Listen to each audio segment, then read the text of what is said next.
विघ्नहर्ता श्री गणेश, श्री गणेश, श्री गणेश।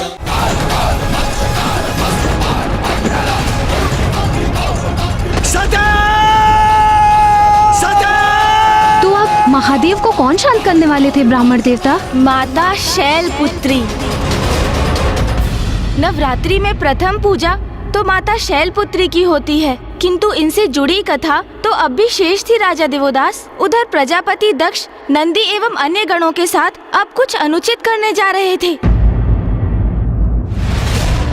जाओ, मैं तुम सभी को श्राप देता हूँ। तुम सभी वेद से बहिष्कृत रहोगे, वेद के मार्ग से भ्रष्ट और ऋषि मुनियों द्वारा त्यागे जाओगे। तुम सभी हड्डियों का आभूषण धारण कर मदिरा पान में व्यस्त रहो। ये सभी गणों को मेरा श्राप।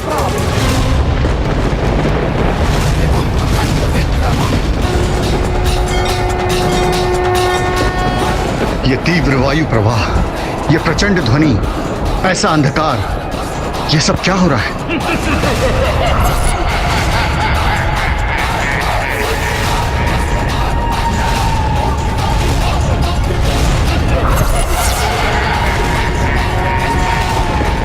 दुष्ट दक्ष प्रजापति, आपने आज सिद्ध कर दिया कि आपको शिव तत्व का लेश मात्र भी ज्ञान नहीं है। प्रजापति दक्ष, मैं आपको श्राप देता हूँ कि आपके इसी अहंकार के कारण एक दिवस ऐसा भी होगा कि आपके शरीर पर आपका शीश नहीं, अज का शीश होगा, अज का शीश होगा, अज का शीश होगा, अज का शीश होगा, अज का शीश होगा।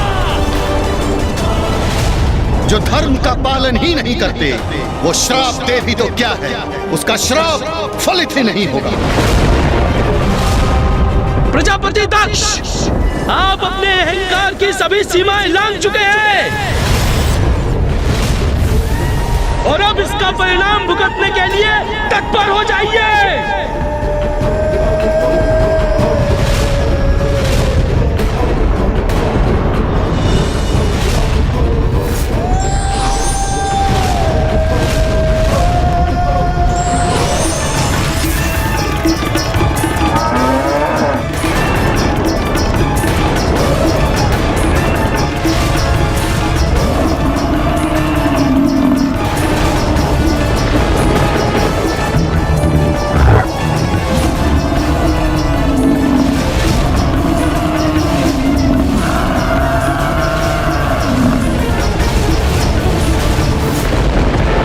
नंदे, नंदे, नंदे।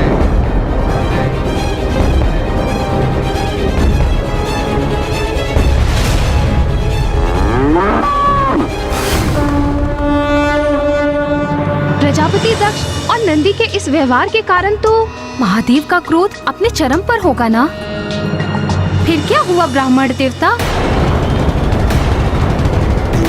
महादेव तो स्वयं परम ब्रह्म है, अनादि है, अनंत है और किसी भी शाप से परे। इसलिए जो उनका है, कोई शाप देकर उस वस्तु आदि से उन्हें कैसे वंचित कर सकता है? आपके इन्हीं प्रश्नों का उत्तर देने के लिए ही तो हम यहाँ आए हैं महाराज देवदास। सत्य तो ये है कि आपको पिताश्री की महिमा और उनके विषय में सब कुछ ज्ञात होते हुए भी आपने उन्हें उनकी काशी और हमारी माता से दूर कर दिया। माता, यही तो विडंबना है कि कभी कभी ऐसे महाज्ञानी व्यक्ति भी भूल कर बैठते हैं, जैसे दक्ष प्रजापति ने की। स्वयं परम ज्ञानी होते हुए भी दंभ और अहंकार के मद में उन्हें सर्वोच्च होने की भ्रांति हो गई थी और उन्होंने तो ये भी मान लिया था कि वो तो ईश्वर से भी ऊंचे पद पर स्थापित है। और इसी भ्रम के कारण एक ऐसी घटना घटित हुई जिसका बहुत भीषण परिणाम हुआ।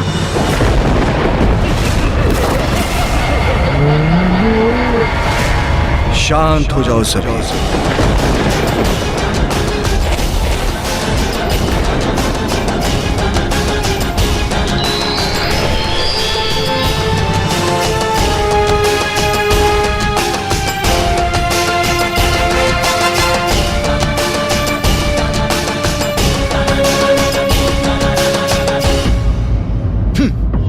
मुझे आतंकित करेंगे इन अघोरी के गण। महादेव ने गढ़ों को रोककर उचित ही किया। नंदे, तुम तो परम ज्ञानी हो, इसलिए तुम्हें तो अपने क्रोध पर नियंत्रण रखना चाहिए, अन्यथा तुम्हारे ज्ञान का क्या लाभ। प्रभु, प्रजापति दक्ष अपनी सभी सीमाएं लांघ चुके थे, इसलिए मैं उत्तेजित हो गया। इन्होंने तो इतना दुस्साहस कर दिया कि आपको भी है। उन्होंने मुझे श्राप दिया। मैं इन कुलहीन, कुसंस्कारी, दुष्ट प्रवृत्तिधारी, शमशान में निवास करने वाले को श्राप देता हूं। नंदे, तुम ये कैसे भूल गए कि कोई मुझे श्राप नहीं दे सकता? तुम कैसे भूल गए कि मैं ही यज्ञ हूं, मैं ही यज्ञ कर्म हूं, और यज्ञ के सभी साधन भी मैं हूं।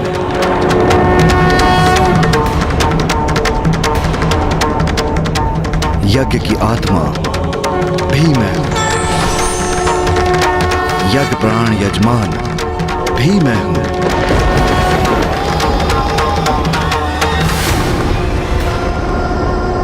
और जो यज्ञ से बहिष्कृत हैं, वो भी मैं हूं।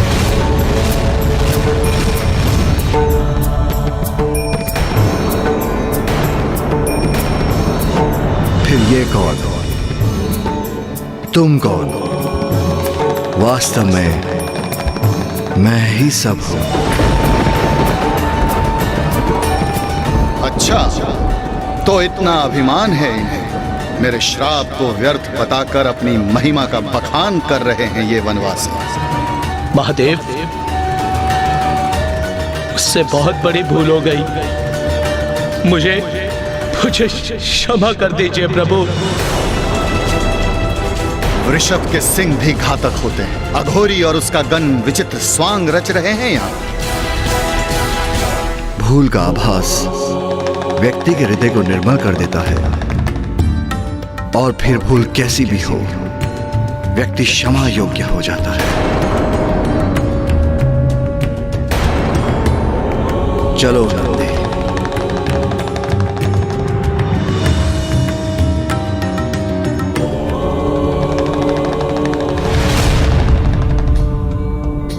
अद्भुत! महादेव ने क्रोधित हुए बिना संसार का सबसे गुण रहस्य इतने सरल शब्दों में समझा दिया। तो क्या प्रजापति दक्ष उनके संदेश को समझ सके? नहीं माता, कुछ नहीं समझे। क्योंकि प्रजापति दक्ष तो अहंकार में इतने डूबे थे कि वो तो महादेव के समझाने के बाद भी नहीं समझ सके कि महादेव तो परम ब्रह्म है। वो तो मात्र उन्हें अपना जामाता मान बैठे थे, जिनसे वो अत्यंत क्रोधित थे, और अपने शाप को सत्य में परिवर्तित करने हेतु उन्होंने एक महायज्ञ का आयोजन किया, जिसमें समस्त देवता, ब्रह्मदेव और नारायण आमंत्रित थे। किंतु उन्होंने अपनी पुत्री देवी सती और उनके पति देव महादेव को निमंत्रण नहीं भेजा। किंतु महादेव के मना करने पर भी माता सती अपने पिता दक्ष प्रजापति के यज्ञ में प्रस्तुत हो गईं। और वहां जाकर उन्होंने देखा कि वहां महादेव के लिए तो कोई स्थान ही नहीं था। और जब उन्होंने अपने पिता से इस पर प्रश्न किया, तो प्रजापति दक्ष ने महादेव का घोर अपमान किया। जिसे सदैव भूत प्रेत पिशाचों से घिरे रहना प्रिय हो, वो मंगलकारी कैसे हो सकता है? अरे वो तो अमंगलकारी है, वो अकुलिन उदंड है, जिसे स्वच्छता का रत्ती भर भी ज्ञान नहीं। तुम मुझे उसे इस महायज्ञ में आमंत्रित करने के लिए कह रही हो। अरे उसे इस महायज्ञ में तो क्या, मैं किसी यज्ञ में आमंत्रित नहीं करूंगा। माता उस यज्ञ में गई ही क्यों, जहाँ वो आमंत्रित ही नहीं थी? माता, यही तो प्रभु की महालीला है। नंदी जी ने जो शाप प्रजापति दक्ष को दिया था, उसे तो पूर्ण होना ही था ना। मैं आपको श्राप देता हूँ कि आपके इसी अहंकार के कारण एक दिवस ऐसा भी होगा कि आपके शरीर पर आपका शीश नहीं, अज का शीश होगा। तो ये घटना उसी का निमित्त बनी माता सती समझ चुकी थी कि एकमात्र प्रभु रौद्र रूप में ही दक्ष एवं उनके सहयोगियों का अहंकार मिटा सकते हैं और महादेव का रुद्र रूप जागृत करने हेतु माता ने उसी महायज्ञ में स्वयं का दाह कर दिया। हे योगाग्र, प्रकट हुई और अपने में समा के भस्म कर दीजिए मुझे।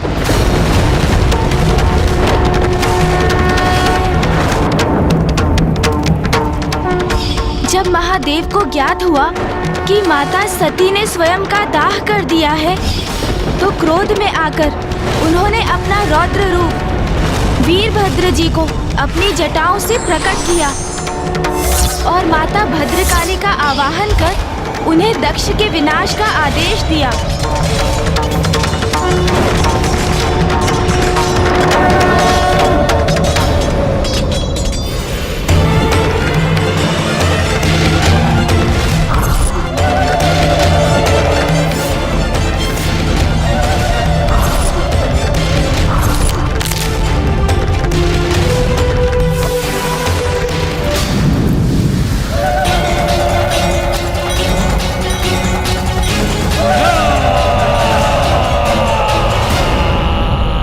वहां अपनी संहार लीला के उपरांत वीरभद्र और माता भद्रकाली ने दक्ष प्रजापति के राजभवन से प्रस्थान कर दिया। नंदी जी का शाप फलित हो चुका था और दक्ष प्रजापति की पत्नी देवी प्रसूति की विनती सुन और समस्त देवताओं के निवेदन को स्वीकार कर महादेव ने दक्ष प्रजापति को पुनः जीवन दान अवश्य दिया, किंतु अब उनका शीश पूर्व की भांति नहीं, एक अज का शीश था। जहां एक और महादेव अपनी प्रिय देवी सती को खोकर शुद्ध और अशांत थे, वहीं दूसरी ओर वीरभद्र और मां भद्रकाली अभी भी रोष से भरे आगे बढ़ते जा रहे थे। समय के साथ मां भद्रकाली का क्रोध तो शांत हो गया, किंतु उन्हें आभास हुआ कि वीरभद्र अभी भी अत्यंत क्रुद्ध और रोष में थे, जिसके कारण सृष्टि में विनाश की स्थिति उत्पन्न हो चुकी थी। ये क्या? इनका क्रोध तो शांत ही नहीं हो रहा है। और इसी प्रकार आगे बढ़ते बढ़ते वीरभद्र जी और माता भद्रकाली गोदावरी नदी के तट तक पहुंच गए।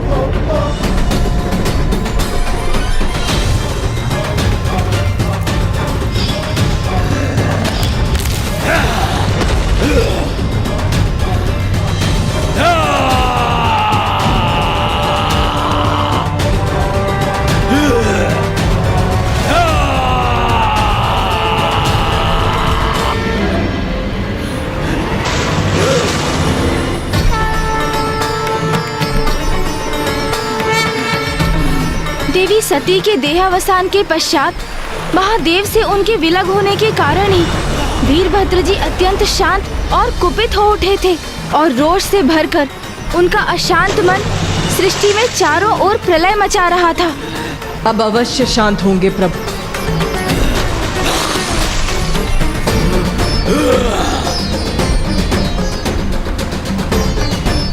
व्यर्थ है ये मेरा प्रयास, रक्त रंजित है मेरा तन, क्रोधित है मेरा मन, और वो ऐसे शांत नहीं होगा।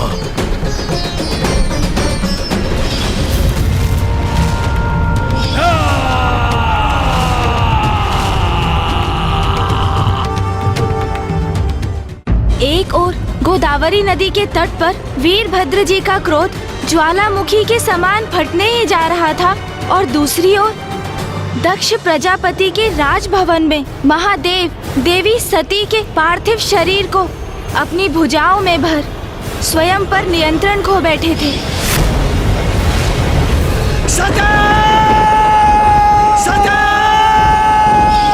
और उसके उपरांत आरंभ हुआ विनाश का तांडव। एक और वीरभद्र जी का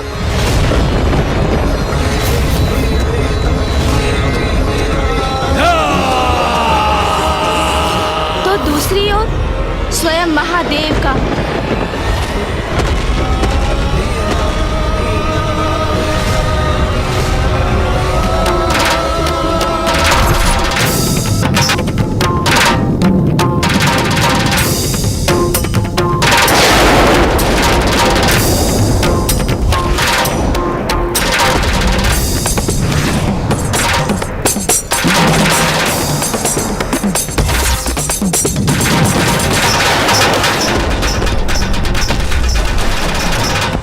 भद्र जी और महादेव के तांडव से सृष्टि में सर्वनाश की स्थिति उत्पन्न हो गई थी और माता भद्रकाली को ज्ञात था कि वीरभद्र जी का तांडव रोकने के लिए उन्हें ही कुछ करना होगा। तब माता भद्रकाली ने वीरभद्र जी को शांत करने का निश्चय किया।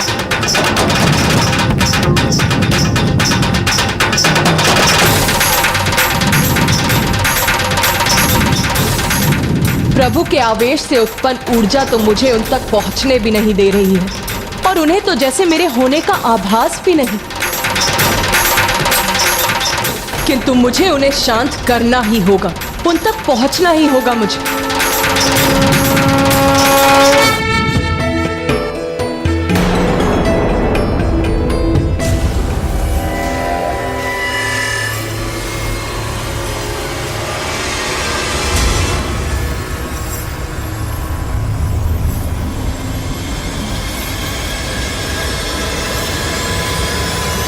माता भद्रकाली जल में विलीन हो गई, किंतु इससे वीरभद्र जी का क्रोध कैसे शांत होने वाला था?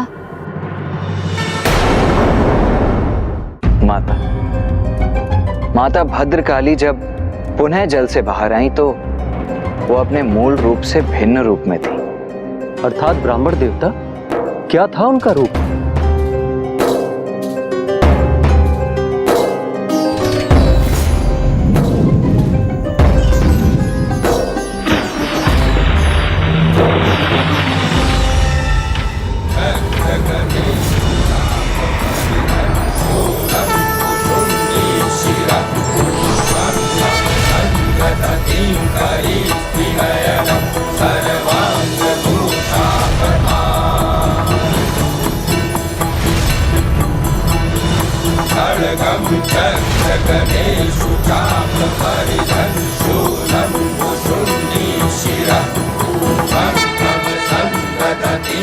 आपने यहाँ आकर अपने सौम्य सौंदर्य रूप से मुझे अवसाद और आवेश से मुक्त किया।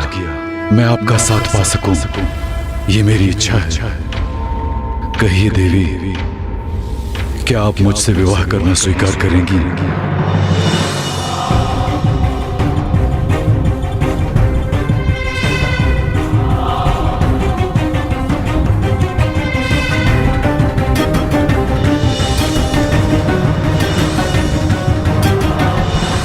नहीं,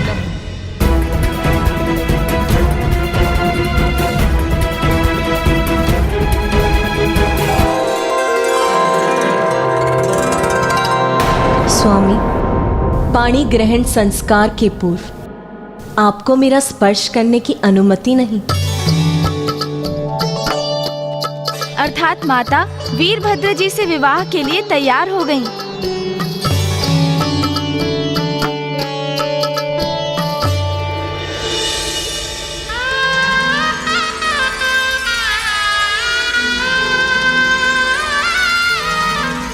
वीरभद्र जी और माता भद्रकाली जी का विवाह संपन्न हुआ और वो एक हुए।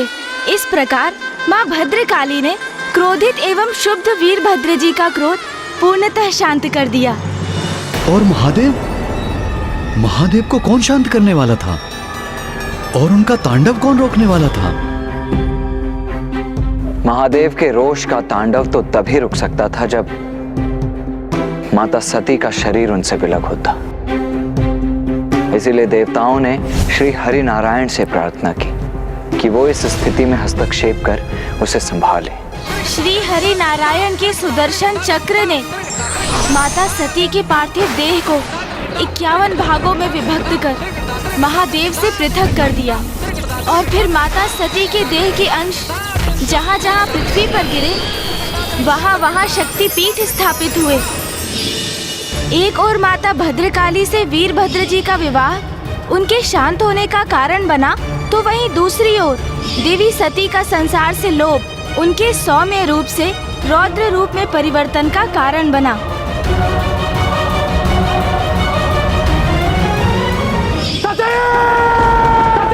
माता सती के देह से विलग हो जाने से भी महादेव सामान्य नहीं थे। वो तो संसार से विरक्त होकर गहन समाधि में प्रवेश कर चुके थे, जो सृष्टि के हित में नहीं था। क्योंकि संसार के हित के लिए महादेव और माता आदि शक्ति का एक साथ रहना तो अनिवार्य है, तभी सृष्टि का संतुलन स्थापित रहता है। महादेव और माता शक्ति विलग होते हैं तो संसार का ह्रास होने लगता है। महादेव और माता आदि शक्ति यदि विलग होते हैं तो पाप और बुराई अपने पैर पसारने लगते हैं।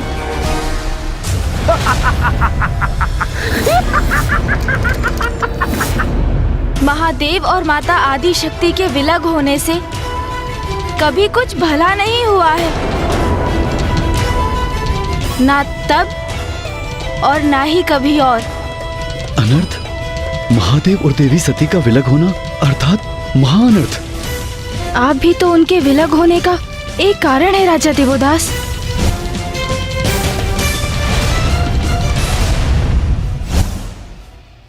महादेव तो समाधि में चले गए थे, किंतु सती माता तो थी नहीं, तो महादेव को उनकी अवस्था से कौन निकालने वाला था?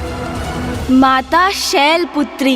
शैलसुता है जग कल्याणी, जय मां शैलपुत्री। महादेव को पूर्ण किया तूने, तू है मां अधिष्ठात्री। क्रोध और अहंकार पर नियंत्रण आवश्यक है, उसी में स्वयं और लोक का कल्याण निहित है।